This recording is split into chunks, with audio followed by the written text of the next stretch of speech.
Reliability, availability, serviceability, RAS.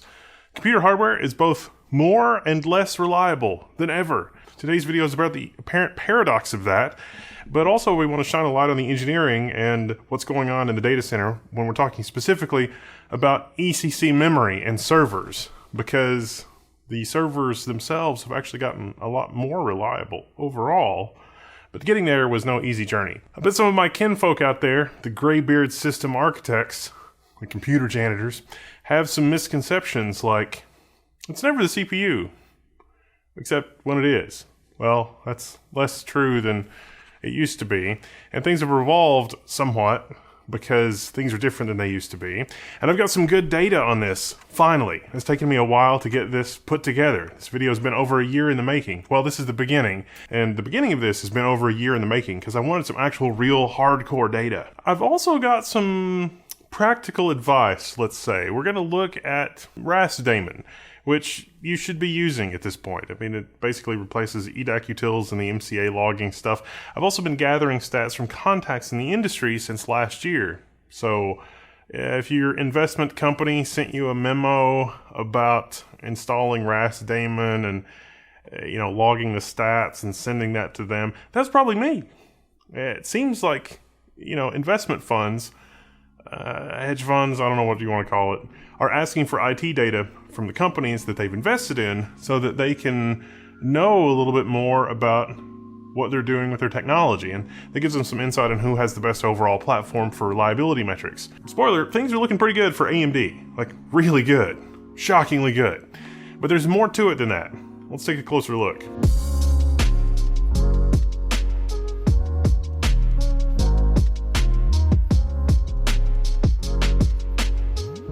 So this all started when I went to a visit with AMD a while ago, last year in fact, to talk about reliability, availability, and serviceability. I wanted to know much more about the work that they were doing around server ECC. And some of those things wouldn't come to fruition until Turin actually launched, ECC and DDR5 specifically, because it adds a lot of cool new features like spare DRAM cells, memory that can heal? How does healing memory work? That one set me on a journey that would eventually get me on the same wavelength as an investment fund and sort of scripting some stuff to direct their investment companies to use RAS daemon to get some RAS data from their machines and their server farms and a lot of places that were far beyond my direct reach. And so some of that we'll talk about today, but there's some interesting stuff there. A lot of it's a nothing burger, but some of it's actually really interesting. For me, it was just the intellectual curiosity. For them, it was some market intelligence to know how AMD was really doing versus Intel. Like, is this sustainable? And to an extent, ARM, like for memory reliability and the configuration there, because that can tell you a lot about the overall health of a company. Is it all smoke and mirrors? Is it a good product? What's going on? And so I guess they want that data maybe to guide some of their investments. But for me, my part is just the technical interest. I'm getting ahead of myself. Let's start at the beginning. RAS daemon. Everyone with a server, basically, can run and should be running RAS daemon at this point in 2024, almost 2025. If you've got these 6,000 pin EPYC CPUs, you should be running RAS daemon. RAS daemon is going to be well supported on pretty much any AMD EPYC platform that you're using. And even Intel, especially the new Intel tile-based server CPUs, need to be running RAS daemon. The man pages talk about RAS daemon like it's a utility for memory errors, but in reality, it's actually a lot more than that. It reaches deep into the machine check architecture, which covers not just memory, it's a lot to do with memory, but also PCIe, AER, advanced error reporting, CXL transactions that have failed, or communication errors. A lot of things in the machine check architecture that's not just memory. I mean, storage device errors, NVMe, that sort of stuff. It's all there. And to be sure, the storage error checking stuff in RAS daemon is not a replacement for smart tools or anything like that. We'll talk a little bit more about that in a bit. In simpler terms, check out this system.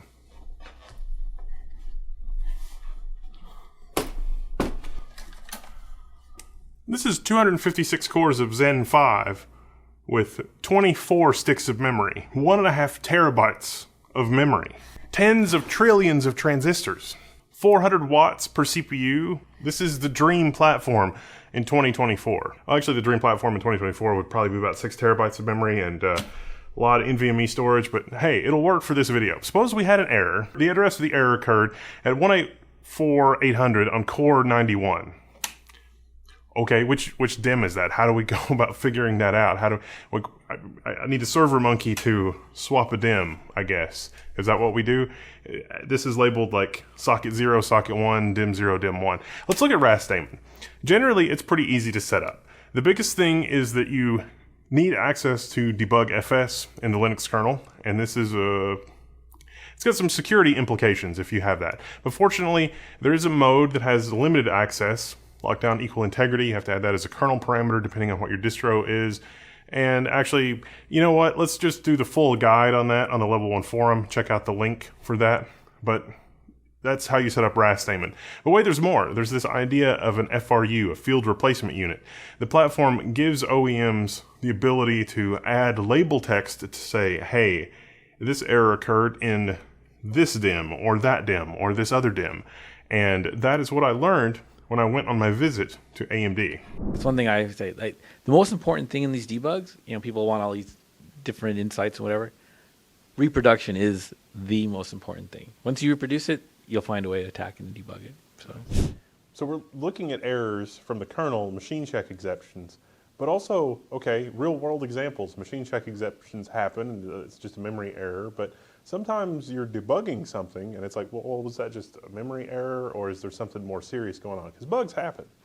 Yes, and so these machine checks, they give us insight into bad components, bad memory, but they can also give us insights into what's going wrong logically in a processor. So, we started really with Naples, right? That was our first kind of big at-scale deployment. And, we had to get it to production, we had to deal with issues. We had things causing, we've talked about EX watchdogs before, right? So an EX watchdog is when you're not retiring instructions in a computer. And I remember one of our first debugs that was gating like the initial big launch of Naples had to do with customers getting these EX watchdogs. And they're like, what's going on? And it was kind of a test, I think they were giving us, right? That, they knew what kind of support they'd been getting up to this point. They're thinking about using AMD. They're like, hey, how are you guys going to react to this? So I remember we had these daily, we call them Tiger Team meetings. We're meeting with the customer, getting data, and we were able to figure out that there was something common in the fails where there was a particular piece of code. It was kind of bizarre. It was accessing PCIe AER information, trying to get some status, and it was, triggering some resource contention on our chip. But using the machine check architecture, we were able to narrow it down, find the code, and address the issue, right? And we were able to launch then with that customer, and that got the whole epic, thing going. As a result of having done the RAS plumbing, you had a lot more tools in your toolbox in order to be able to debug error messages customers were sending you. Right. Like otherwise, you'd have to binary search applications that were running, or it would be very difficult to narrow down what was going on. But with the architecture, we were able to, hone in on it. And so we started looking through more of the logs, and we saw it wasn't a coincidence that ththese EX watchdog errors were lining up with these, these interface errors. And so that, that's what led us down the path. And, 'cause normally you'd think those things wouldn't be related. But it turns out with the RAS architecture we have, if you overload it or if you hit certain corner cases, you can cause other problems. And so, again, we were able to fix that issue. We fixed the real underlying issue, which was causing the failures that were happening. And again, we were able to get Rome ramped up. Nice. So, okay. So the third one is kind of a wacky one. So, so this is Zen 3 Milan. We were we were in like what we call pre-production, right? So it's out there. There's people on it, but it's not quite launched yet, right? And so the first customer on it was us. So we our AMD IT, we decided to run on the new systems. One, because they were hella fast, but also to kind of stress test them, check them out. So what we started running on them was a simulation model of Zen 4. So we're working on Zen 4, right? You got Zen 3 running in the data center. Yes. Simulating Zen 4. Yes. And it turns out that the simulation of Zen 4 triggered issues on Zen 3 in real hardware. Nice. In this case, it was in the machine check architecture. It's something we call a hardware assert, where it's a specific thing saying, hey, there's something going wrong in the machine. And so, and it was, it was in an environment where luckily we were the customer causing the error. So it made it possible for us to reproduce it, right? And so, but it was a machine check architecture that, led us, again, down the path of what the issue was and led us to a resolution. So, nice. Yeah, it's pretty interesting. Yeah, well, I can imagine that the job of simulating Zen 4 inside of Zen 3, I mean, that's how it's like, okay, we're going to make some tools, we're going to make some better tools, we're going to make some better tools. This is how it's been through human history. Yeah. It's like, oh, there's a defect in our old tool. Well, the new one is going to fix that defect, but also we can fix it retroactively other ways. Yeah, and it's one of the cool things is when you're using your new hardware to design the next gen. It's kind of a compounding. So basically, when you run the utilities that come with RAS daemon, it will give you a map of the system from the vantage point of the software. And so it'll step through the variables that are available in the debug FS interface once you've got that set up. And it'll say, hey, I see these sticks of memory. For testing and to just lower the number of things on another different system, set up 4 sticks of memory, and you can see, okay, this memory controller is connected to this, stick of memory is connected to that. When an error occurs, or when you inject an error, it'll tell you which specific channel on which specific memory controller it was. And remember, you can have 2 DIMMs per memory channel depending on the server. Not this physical server, but there are servers that have 2 DIMMs per channel, which means that you could have 24 sticks of memory per socket, not 12, which is exciting because then it's an even larger haystack in which you're trying to find that needle. Because AMD doesn't control the motherboard layouts from a whole bunch of different vendors, this is really just a tool to give you the flexibility. You have the idea of mapping DIMMs, DIMM slots, the channels, the memory controllers, to silkscreen labels on the PCB.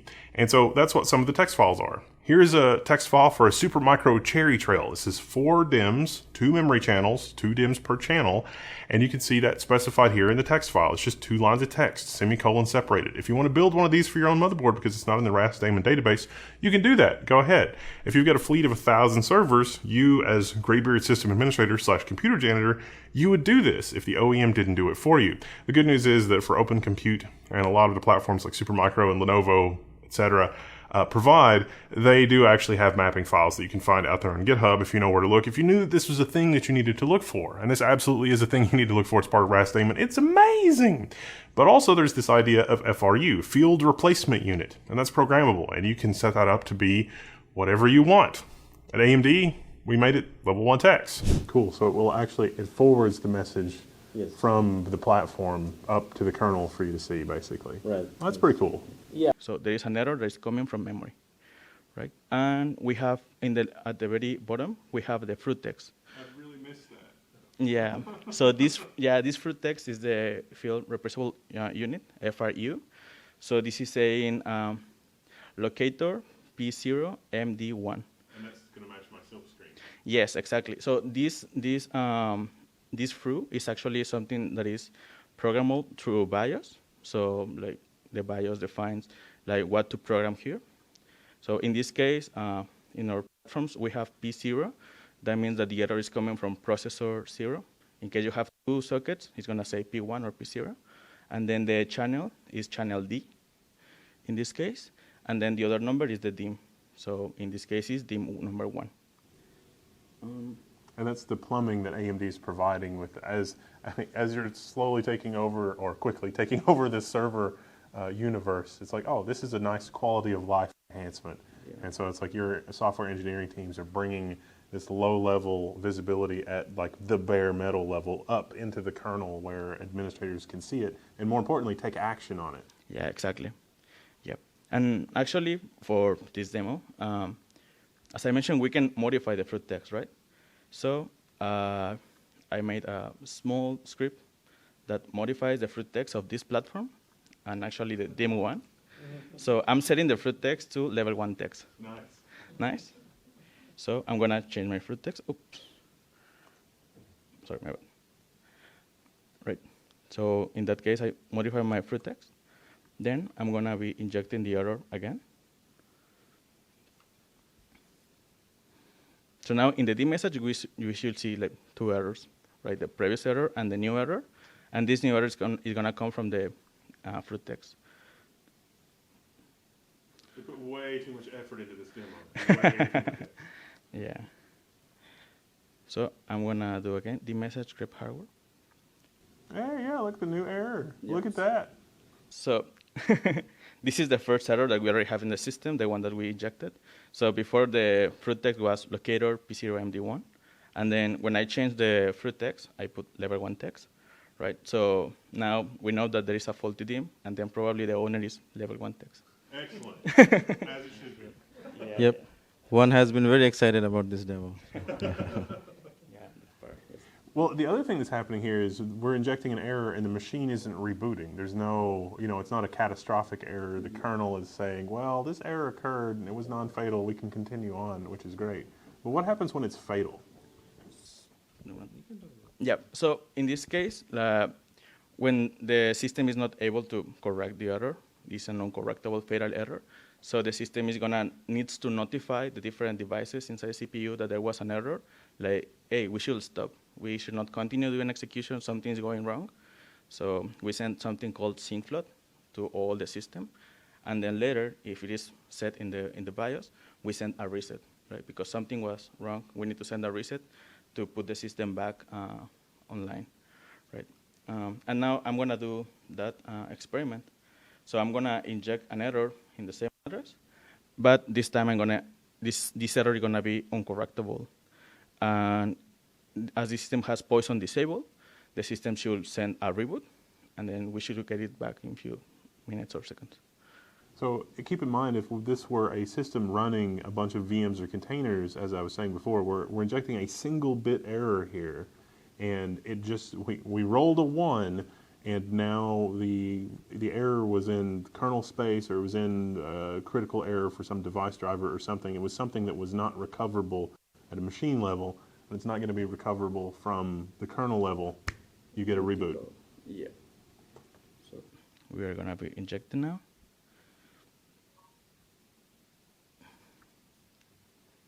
So it's doing some stuff there.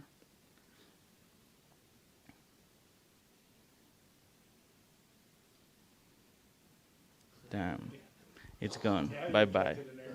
Yeah. Oops. Oh, no. Yeah. Yeah, so in this case, the system, yeah. I learned a lot more about the under-the-hood plumbing and stuff that goes into RAS. Interviewing the guys in charge of RAS and the decorated system engineers that have been there since Zen times immemorial. So the idea here is to make these systems more serviceable so that when you do have a memory error, sometimes that's normal. Sometimes that could be cosmic radiation. You don't have to necessarily take action. But if the same DIM or the same spot in the same DIM or whatever is consistently problematic, then maybe, yeah, you do actually need to go change some hardware. But memory has a way to repair itself? Yeah, just because you get a memory error doesn't mean it's the end of the world. I mean, think about it. Trillions and trillions of bits. The entropy of the universe is going to catch up with you sooner or later. Memory error could be a defect in the RAM, sure, but it could also be cosmic rays or thermal anomalies or radioactive decay from the plastic in the packaging or nearby components. Maybe they accidentally used some leaded solder somewhere and there's some decay going on there.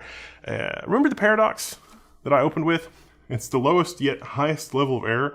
Well, the rate of errors per bit has been more or less flat, maybe even getting slightly worse with miniaturization when we're talking about the raw error rate. But the designs of the systems have been changing so that there's lower level error correction that's been added basically on the fly, not always. So the effective error rate is actually somewhat lower. But the likelihood that you'd have some type of error has been going up because the amount of stuff in the system is exponentially more than it was 3 years, 5 years, 10 years ago. I mean, think about the complexity of this system with its trillions of transistors. Each EPYC CPU has over 6,000 contacts, and just the memory system alone with tens of trillions of transistors, because this is a relatively pedestrian 1.5 terabytes of memory. So yeah, it makes sense that it's, depending on what you look at, that it's up and down. Sometimes you also hear this term blast radius. Should this system have a fatal error or a crash, that's potentially taking out, 256, 384 cores and terabytes of memory. That's going to take a lot offline. There's a lot of pressure to build better error recovery and error handling and retries and transaction mechanisms to deal with it when there is a transient error or when there is a recoverable error. And so a lot of these mechanisms make hardware errors as much of a non-issue, a non-fatal issue as possible. I learned a lot more about AMD's specific approach to this kind of stuff. This is the vendor-specific approach to handling these kinds of errors when they do occur. And this is part of why it is even more critical than ever to be able to do what's called a root cause analysis.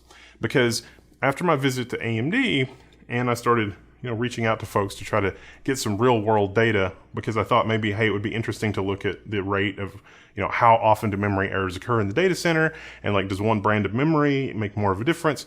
Connecting with real administrators and understanding what they're facing, it just so happens that an investment company sort of fell in my lap and wanted the same sorts of information for investment company reasons, not necessarily technical excellence reasons.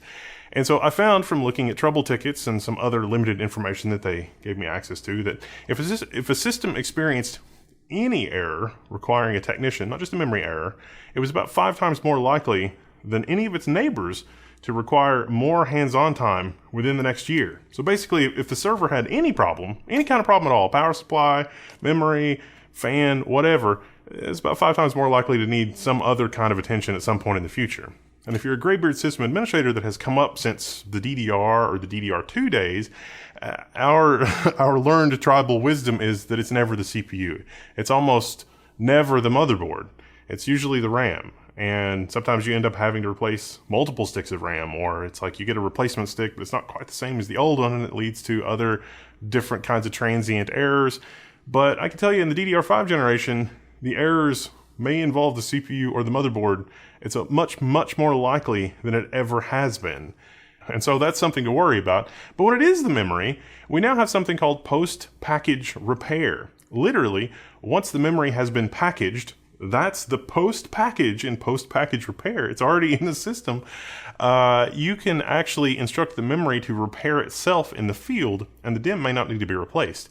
The most common type of memory error is a single-bit error or a 2-bit error. And believe it or not, the physical properties of the memory can be the source of those types of errors. I mean, a certain memory access pattern or a certain bit pattern can expose some marginality in that particular row in memory, meaning that it basically works fine except for when you store that particular thing. Otherwise, the problem doesn't really manifest. So that is, you write a specific thing to a specific address, and you have something that you do that triggers that error. You get a machine check event, which RAS daemon will pick up and log, and you can deal with it, and it may kill the process that was affected that was trying to write to memory, and then, the system will deal with that. Post-package repair can operate in 2 modes. Basically, soft or hard. Soft just lasts until you reboot. Basically, you say, hey, memory, we've had some errors at this address. Let's remap this address to some of the spare cells. You send it a command to do that, and then the memory will try to use some of the spare rows, but this only lasts until reboot.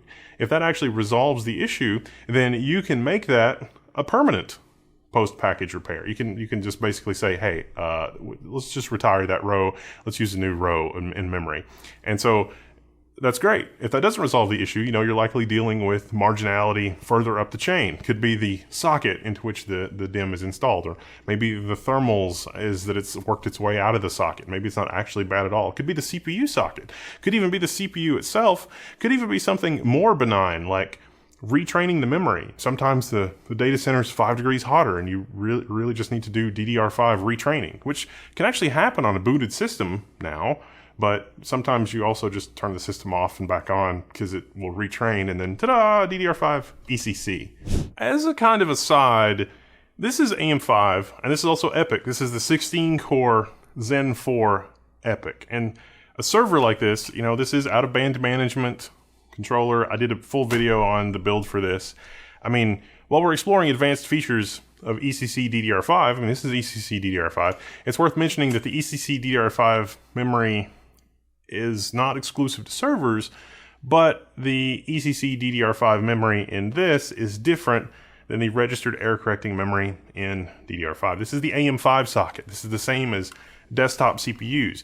AMD has actually fully embraced ECC for both these special AM5 EPYC CPUs as well as Ryzen desktop CPUs. You want to run a 9800X 3D with error correcting memory? You can do that. But this type of ECC memory is called unbuffered ECC. It is not compatible with server ECC DDR5. Understand that desktop DDR5 is a relatively low volume part when we're talking about the context of server DDR5. I mean, you know, Google and Meta are buying servers with 4 terabytes of memory, which is a lot of chips. And the post-package repair stuff and all of that stuff that showed up on for LPDDR4 helped make laptops more resilient because of the huge volumes.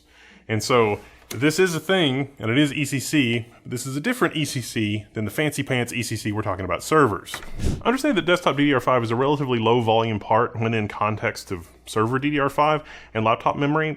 Technically, the post-package repair stuff showed up on some LPDDR4 memory first to help make laptops more resilient because of the huge volume of laptops. And server memory is qualified by server vendors first, or memory, DDR5 memory is qualified in a server context before desktop, and then they just basically take it and adapt it. Now, Intel, unlike AMD, doesn't seem as clued in about enabling ECC in a desktop context. And it isn't at least as hard disabled as it was, you know, with the new Core Ultra Series 2 as it was on Z790. I mean, you could do ECC with an i9, but you needed a W790 motherboard. But even AMD's unbuffered ECC implementation doesn't offer the same level of error correction features that we've been talking about in the server side, server grade, registered ECC type setup. So for critical applications, registered DDR5 is still going to be an advantaged situation. You know, the AM5 EPYC is really amazing, but Oh, and while I've got you, registered ECC DDR5 actually has 2 ECC modes, 1 chip and 2 chips. See, DDR5 is actually a dual channel configuration. It's like 1 DIMM, but there's 2 channels on the DIMM, and that has to do with latency and more modern design and blah, blah, blah. And so early DDR5 spec required 2 chips for ECC, 1 for each channel. But the Open Compute Consortium, that's Meta, Facebook, all those companies with the billions of dollars, said no, that's too much expense. We don't want that. So now the more popular implementation uses a single chip, but that introduces some weird edge cases, and the reliability, availability, and serviceability side of that. It's a deeper topic we could dive into. Anywho, let's get back to our setup here. This thing that we're talking about, and RAS daemon, which there's a guide on the forum. You should check that out. What's the score? Where are we at with ECC? So post-package repair is a really almost magical technology to the extent that one depends on being able to repair memory in the field, be it on Dell or HP or Lenovo or Supermicro. You really have to rely on them to fully flesh out the implementation, but AMD and Intel provide the plumbing in order to do so. And I can DIY it on a platform like this. And this is a similar concept to having spare cells in flash, you may be thinking. But memory cells in physical memory don't really wear out in the same way that flash memory does. Don't think of it like that. Really, it's just a manufacturing marginality, not a wear-related thing. Where a memory address maps on a physical chip is basically programmable and reprogrammable. And so you can tell the memory, hey, don't use this row. It's a little flaky. And then it won't use that row of memory. How much spare do you get? Well, that seems to be a closely guarded secret from Samsung, SK Hynix, and Micron. It's a little bit part of the spec, but, you know, from a manufacturing standpoint, you want as little spare as possible, but you could reasonably be able to deal with whatever post-package repairs you might need to. And so it might indicate how much error they think they're going to have over time, over the lifetime of the RAM. And so, yeah, I don't know. Trade secret? If you want to experiment with this, it's possible to inject errors using the RAS utilities, and that's been a thing for the better part of 2 years. And that's also been a better part of my platform testing when I've reviewed systems from Supermicro, MeTAC. That's Tyan. Well, it was Tyan. It's just MeTAC now. Dell, Lenovo, etc. Unless you're eyeball deep in the open compute specs, vendors like Dell and Lenovo put their own terminology with this too, which can muddy the water a little bit. But under the hood, it's basically all the same plumbing. And if you have a whole fleet of these, you can configure your own FRU text. as we did with the dudes from AMD. Oh, and RAS daemon supports errors for PCIe and CXL and even storage, like I was mentioning at the beginning of the video, at least when we're talking about NVMe storage. Now, it's not a replacement for SMART or smart diagnostics. That's a different kind of diagnostic. But sometimes the problem with the NVMe is the link or the PCIe side of it, and not really the drive itself. And so RAS daemon can help you ferret out those issues. Actually, to make matters worse, Samsung had this weird situation where client drives, consumer drives, were sort of recycling some stuff from the enterprise, but client doesn't really have advanced error correction as a thing. But then you did when AMD refreshed X570 and Intel, I think, was around 11th gen. And so you had all these people freaking out because they were getting PCIe AER enabled on consumer platforms from Samsung drives freaking out. And sometimes the overcompensation for those errors being reported would cause other actual more real errors. Strictly speaking, the errors were from the device going to sleep and waking up power management on the PCIe bus side of things. And that didn't lead to data loss, except when the operating system would overcompensate. And sometimes on some versions of firmware, not necessarily Samsung, the drive would freak out and say, oh my gosh, I'm failing catastrophically. Let me go into read-only mode, when actually it was just a link error. But mostly those things have been corrected at this point. But it's interesting because all of that is also exposed to RAS daemon, and you would really freak out if RAS daemon was spewing all kinds of those errors on you. But sometimes it could actually lead to legit problems in some edge cases. Oh, at 10th generation NVIDIA GPUs also had similar problems when PCIe AER was turned on way later, because generally before then it had been off on consumer platforms. But bottom line, run RAS daemon. See if your platform has support. See if you've got an EDAC kernel module for your setup. Oh, and I almost forgot. The data in the data center.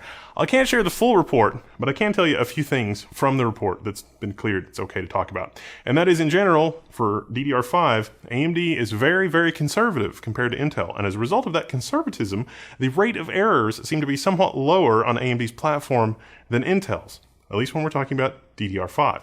And I'm hearing reports of surprised graybeard administrators when things like, hey, we just swapped around which CPU was in what socket, and the mysterious haunting in the system went away. That's the thing. Memory errors could be the CPU, or the socket, or the way that the CPU is mounted in the socket, or the mounting pressure. It's kind of everything sometimes. And yeah, it affects AMD and Intel, both, because it's a brave new world, but just being able to run diagnostics and get more information on this and being able to do soft post-package repair is an incredible new set of tools in your toolbox as a system administrator for managing your fleet of servers or your herd of cattle or whatever, however you want to think of it.